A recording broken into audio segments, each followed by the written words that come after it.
kembali dalam IDX Session Closing. Pemerintah Indonesia menyambut baik hasil referendum Perjanjian Kemitraan Ekonomi Komprehensif, yaitu IECEPA. Adapun melalui perjanjian ini, produk Indonesia seperti kelapa sawit akan mendapatkan akses pasar berupa konsesi penghapusan dan pengurangan tarif.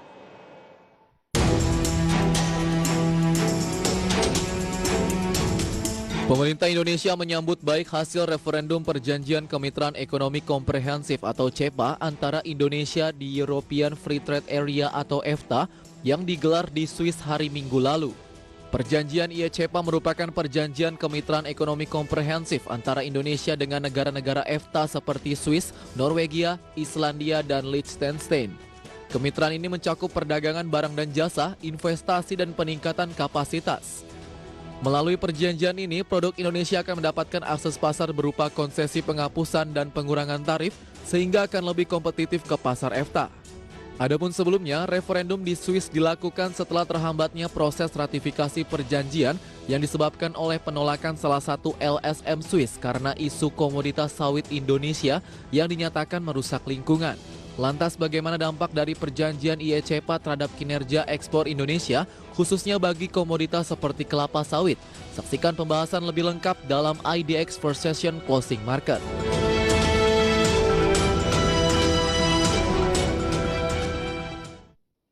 Iya pemirsa, pemerintah menyambut baik hasil referendum mengenai IECEPA yang diproyeksikan dapat meningkatkan kinerja ekspor Indonesia, terutama bagi komoditas kelapa sawit. Dan kita akan membahas topik yang menarik ini bersama rekan saya Fajar Wayong. Selamat siang rekan Fajar. Ya, siang Prisa.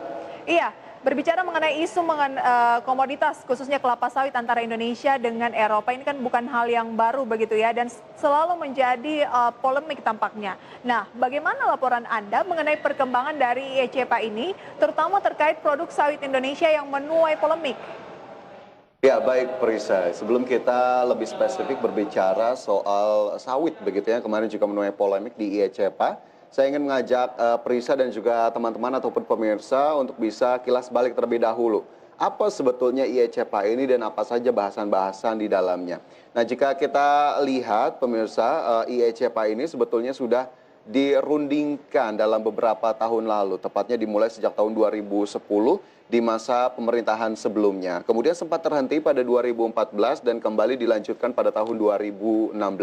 Adapun perundingan yang secara lengkap akhirnya berhasil dilaksanakan ini pada tahun 2018 dan begitu juga penandatanganan perjanjian ini antara Indonesia dan juga European Free Trade Association atau Asosiasi Perdagangan Bebas Eropa ini sudah ditandatangani pada 16 Desember 2018 lalu di Jakarta.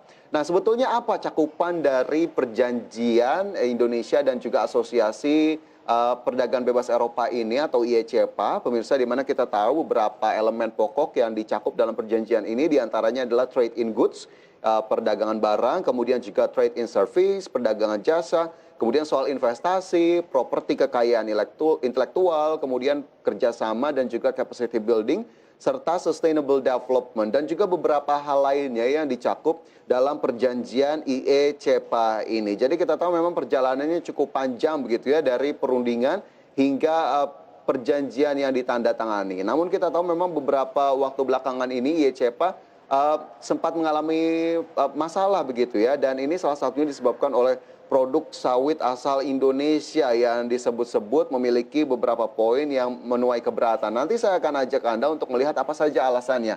Tapi sebelumnya sambil bisa dilihat juga pemirsa terkait dengan IECEPA ini sendiri, poin-poin yang selain yang tadi saya sudah sebutkan, mungkin juga ini sebagai informasi untuk Anda pemirsa di grafis yang sudah kami persiapkan.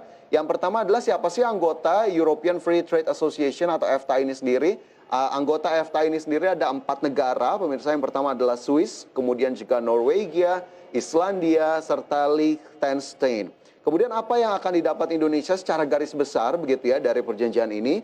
Yang pertama adalah pengurangan ataupun pembebasan tarif 7.042 pos tarif dari Swiss dan juga Liechtenstein, kemudian 6.338 pos tarif dari Norwegia, serta 8.100 pos tarif dari Islandia. Cukup banyak kemudian akhirnya keuntungan-keuntungan yang bisa dimanfaatkan oleh Indonesia. kemudian seberapa besar ekspor dari Indonesia ke EFTA secara general atau secara keseluruhan? Total ekspornya sendiri di tahun 2020 mencapai 3,4 juta dolar Amerika Serikat. Adapun Indonesia membukukan surplus neraca dagang sebesar 1,6 juta dolar Amerika Serikat. Dan data-data ini kita dapatkan atau saya himpun dari Kemenko Perekonomian dan juga berbagai sumber lainnya. Dan ini mungkin juga menjadi tambahan informasi juga untuk Anda pemirsa terkait dengan IECPA. Mungkin ada yang sudah sempat mengikuti tapi mungkin agak terlewat, dan salah satu hal utama yang kemarin sempat membuat ramai dan juga heboh adalah penolakan produk sawit asal Indonesia, yang ini juga menjadi salah satu isu utama dari IECPA ini sendiri. Prisa. Fajar, apa sih sebenarnya berdasarkan dari pengamatan Anda nih, faktor-faktor yang menjadi utama dalam penolakan dari Uni Eropa terkait produk sawit Indonesia? Ya, seperti yang tadi sudah saya sebutkan begitu ya, penolakan produk sawit Indonesia menjadi salah satu isu utama yang akhirnya menjadi pembahasan dalam IECPA, terutama oleh Swiss begitu ya, di mana penolakan datang dari Swiss. Tapi sebelum kita lihat ke sana dan bagaimana hasil referendumnya sendiri, ada beberapa alasan memang Prisa dan juga pemirsa terkait dengan penolakan produk sawit asal Indonesia. Di mana Parlemen Uni Eropa ini menyebut produk sawit asal Indonesia ini lekat sekali dengan beberapa persoalan ataupun permasalahan, terutama isu lingkungan, di mana Parlemen Uni Eropa menyebut industri sawit ini menciptakan deforestasi, kemudian degradasi habitat satwa, korupsi, mempekerjakan anak, dan bahkan pelanggaran hak asasi manusia. Selain memang alasan-alasan utama tadi yang memang kita garis bawahi, isu lingkungan sepertinya menjadi isu utama, tapi memang Parlemen Uni Eropa sudah membuat kebijakan ataupun arahan bahwa penggunaan minyak sawit sebagai energi terbarukan ini perlahan-lahan harus dikurangi, bahkan hanya maksimal 7% hingga 2030.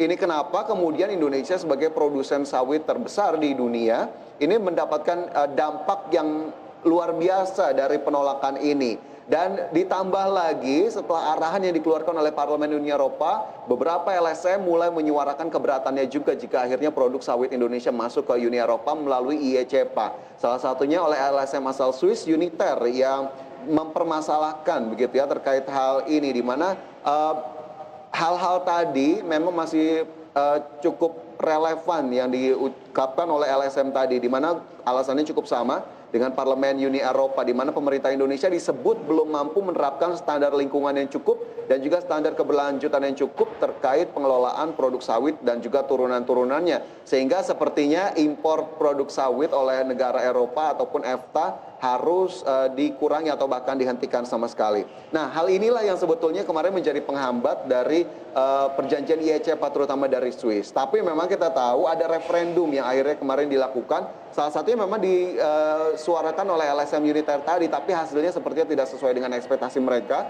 di mana hasil referendum tadi 51,6% pemilih publik Swiss akhirnya memberikan lampu hijau nih terhadap perjanjian perdagangan Indonesia dan juga EFTA, sehingga dampaknya adalah produk sawit Indonesia lagi-lagi masih bisa masuk ke pasar Eropa. Nah, selain alasan-alasan tadi, ini juga dari pengamatan saya, Prisa, ada tendensi di sana dari negara-negara Eropa, terutama EFTA, karena memang negara-negara Eropa juga memiliki komoditas minyak nabati tersendiri, di mana Indonesia punya CPO, tapi negara-negara Eropa ini punya soybean oil, kemudian juga rapeseed oil, dan juga sunflower oil. Nah, ini juga sebetulnya menjadi titik utama. Apakah kemudian tendensi-tendensi tadi memang melatar belakangi karena memang pihak Uni Eropa sendiri sudah menyebut begitu bahwa komoditas-komoditas minyak nabati ini harus dikembangkan lebih lanjut sambil mengurangi ketergantungan terhadap minyak sawit ataupun CPO yang juga cukup banyak disumbangkan oleh Indonesia. Jadi alasan-alasan tadi, Prisa, yang bisa kita garis bawahi kenapa kemudian akhirnya produk sawit Indonesia sempat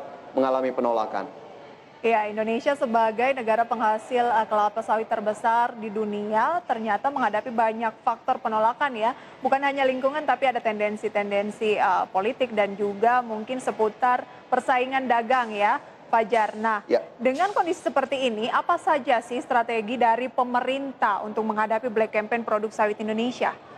Ya, Prisa, pemerintah juga langsung merespon hal ini begitu ya dalam 2 tahun terakhir dari 2019 dan juga 2020 menyebut Indonesia didiskriminasi soal produk sawit, sehingga akhirnya agak cukup terhambat dari sisi ekspor sawit ke Eropa. Sementara itu dari sisi strategi, pemerintah menyatakan akan mengubah strategi nih dari yang sebelumnya defensif, kemudian menjadi ofensif ataupun menyerang. Di mana salah satu pernyataan juga disebutkan oleh Direktur Utama Badan Pengelola Dana Perkebunan Kelapa Sawit yang menyebut bahwa Indonesia memang selama ini kurang menyerang begitu, sehingga sepertinya pemerintah harus lebih aktif untuk bisa mengkampanyekan balik begitu ya, agar kemudian produk CPO ataupun sawit Indonesia tetap diterima.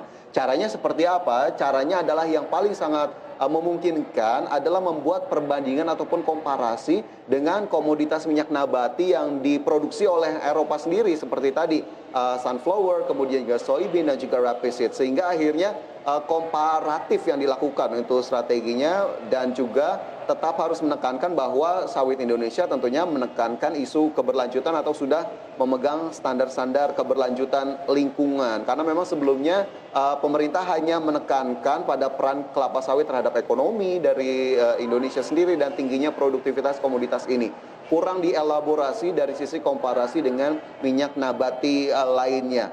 Kemudian juga hal yang dilakukan oleh Indonesia ini mengajak produsen sawit lainnya, yakni Malaysia, untuk bisa bergabung dalam melawan diskriminasi ataupun black campaign dari sawit asal Indonesia dan juga Malaysia, sehingga akhirnya nanti bisa lebih diterima begitu ya, dan tidak ada lagi penolakan-penolakan. Jadi memang strateginya harus lebih cerdas dalam tanda kutip agar kemudian tidak lagi-lagi kena black campaign. Risa.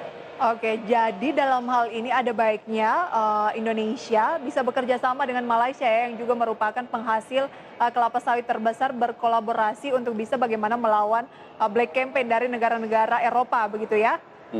Baik, nah kita kembali ke IECPA. Apa yang akan didapatkan oleh Indonesia lebih detail, Fajar, dalam perjanjian ini terutama dalam hal perdagangan?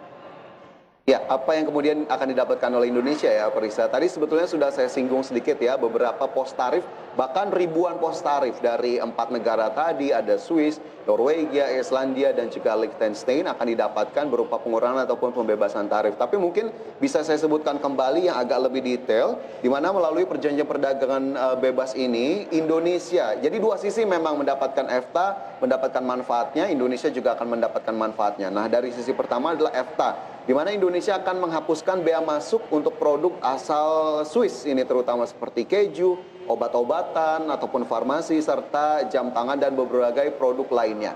Nah, di sisi kebalikannya sendiri, jika kita berbicara memang Swiss sebagai salah satu negara yang cukup besar dalam EFTA ini akan menghapuskan bea masuk produk-produk industri asal Indonesia.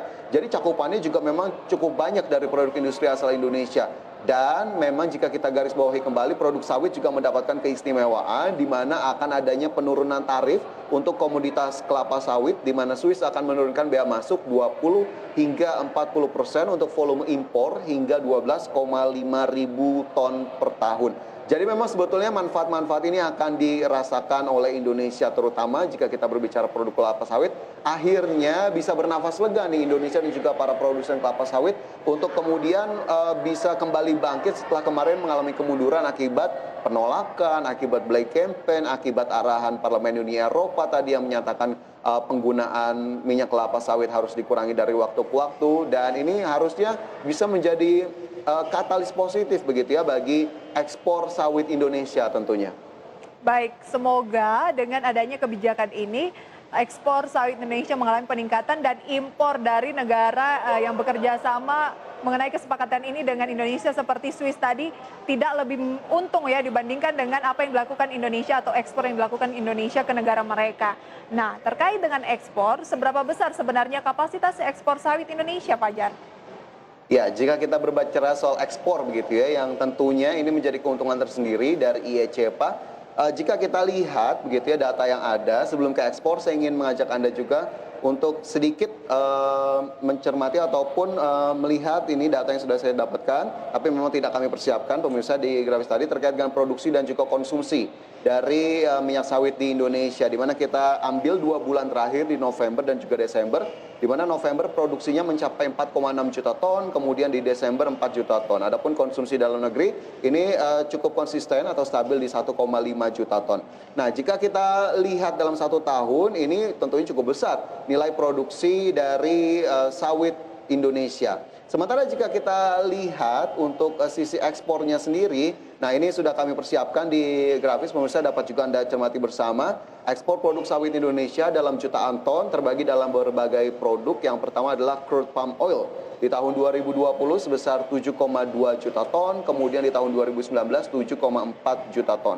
Sementara itu produk olahan CPO 21,1 juta ton di tahun 2020 dan 23,7 juta ton di tahun 2019. Adapun CPKO 1,8 juta dan 1,9 juta. Dan jika kita lihat memang berbagai produk ini akhirnya menyumbang nilai ekspor produk sawit yang cukup besar, termasuk juga oleokimia 3,9 juta ton dan juga 3,2 juta ton. Dan sebagai tambahan informasi juga, Prisa dan juga pemirsa, bahwa Indonesia ini memang pemain utama dari industri sawit begitu ya, di mana di tahun 2019 Indonesia mampu menghasilkan 42,5 juta ton, kemudian Malaysia 19 juta ton, Thailand 2,8 juta ton, Kolombia 1,5 juta, dan Nigeria 1 juta ton.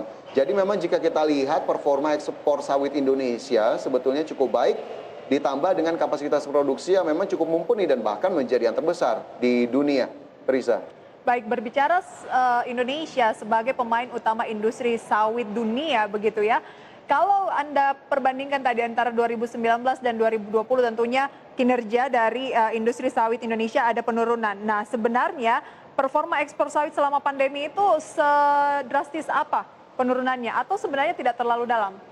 Oke, ini juga memang menarik begitu ya jika kita bicarakan industri sawit di Indonesia.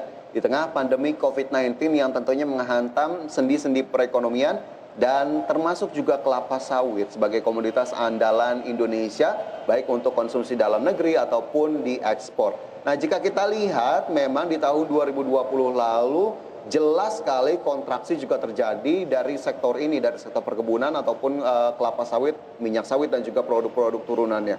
Di mana kita lihat dari kacamata ekspor begitu ya, ini kita spesifikkan saja realisasi ekspor minyak sawit Indonesia di tahun 2020 ini mengalami penurunan. Di mana jika kita lihat penurunannya 9% menjadi 34 juta ton, lantaran memang merosotnya permintaan dari beberapa negara tujuan, bahkan di hampir semua negara tujuan begitu ya, di mana tujuan utama adalah Eropa, India, dan Tiongkok yang sayang sekali memang menerapkan lockdown begitu, sehingga akhirnya berpengaruh terhadap permintaan sawit Indonesia, dan itulah yang menjadi penyebab utama dari menurunnya ekspor sawit Indonesia.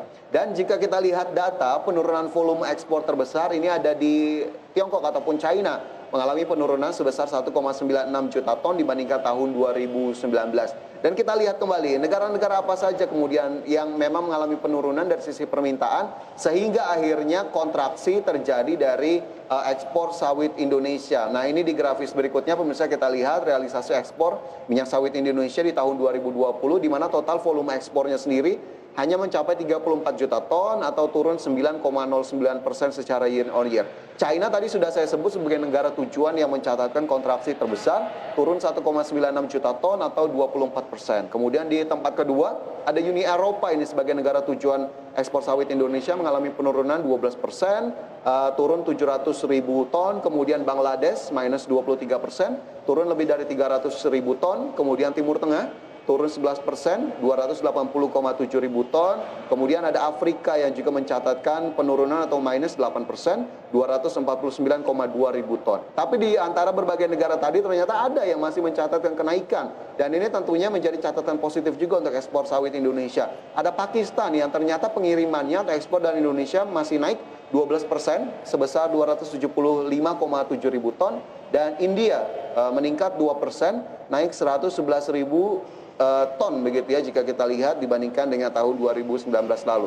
Nah, secara total memang meskipun secara volume mengalami penurunan, tapi nilainya sendiri ternyata masih mampu mencatatkan peningkatan sebesar 22,9 miliar dolar Amerika jika kita bandingkan dengan tahun sebelumnya 20,2 miliar dolar. Jadi performanya jika kita ringkas begitu ya, penurunan volumenya ada, tapi peningkatannya ternyata jika kita lihat dari sisi value ataupun nilainya masih ada juga. Jadi kontraksinya masih sejalan dengan peningkatan nilai ekspornya sendiri, Prisa.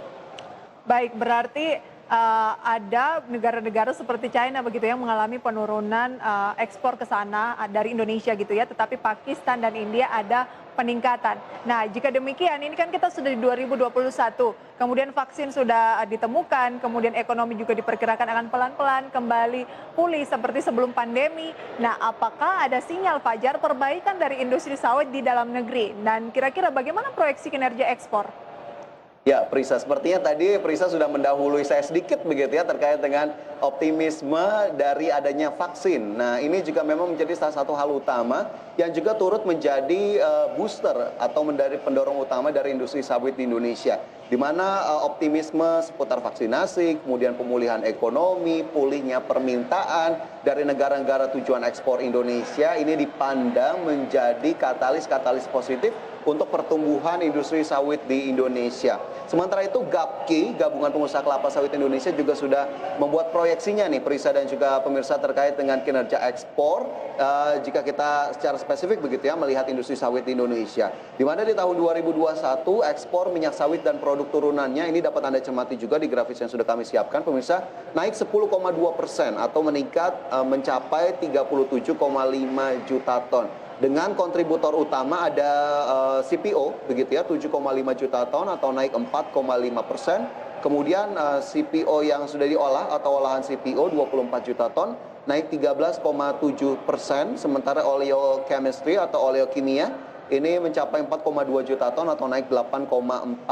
Jadi memang hal-hal tadi menjadi katalis positif sehingga GAPKI sudah cukup berani memproyeksikan kenaikan terutama dari sisi ekspor sawit Indonesia. Sementara jika kita lihat memang permintaan pastinya tidak akan secara serta-merta atau mendadak langsung pulih seperti sebelum pandemi, tapi memang berjalan perlahan-lahan dan kita harapkan memang pemulihan ekonomi di negara-negara lain akhirnya berdampak positif juga bagi Indonesia. Namun ada sejumlah faktor yang diperkirakan mengganggu begitu ya dari permintaan sawit, yaitu meledaknya kembali kasus COVID-19 di sejumlah negara dan juga ada flu babi Afrika yang juga dipandang bisa menjadi salah satu hambatan bagi permintaan sawit Indonesia. Tapi dari semua hal tadi Prisa, proyeksinya cukup positif, permintaannya kita harapkan kembali pulih. Tapi yang ingin saya tekankan adalah semoga Indonesia juga tetap bisa mempertahankan dan juga meyakinkan para konsumen sawit Indonesia bahwa Indonesia sudah memegang prinsip-prinsip keberlanjutan terutama dari sisi lingkungan agar kemudian tidak ada lagi black campaign ataupun penolakan dari produk sawit Indonesia. Itu Prisa. Iya Fajar, semoga kedepannya juga ya ada strategi dari pemerintah bekerja sama dengan para pengusaha pelaku di bidang industri kelapa sawit ini ya Fajar, supaya produk-produknya bisa berubah dari hulu, ada hilirisasi begitu ya, sehingga bersaingnya mungkin lebih mudah dengan negara-negara seperti Eropa dan menemukan pangsa pasar baru seperti India tadi dan juga Pakistan agar tidak hanya fokus ke Eropa saja ya Fajar ya. Ya. Terima kasih banyak Fajar untuk sharing informasinya pada siang hari ini. Selamat bertugas kembali. Dan pemirsa jangan beranjak dari tempat Anda. Kami masih akan kembali usai jeda pariwara berikut.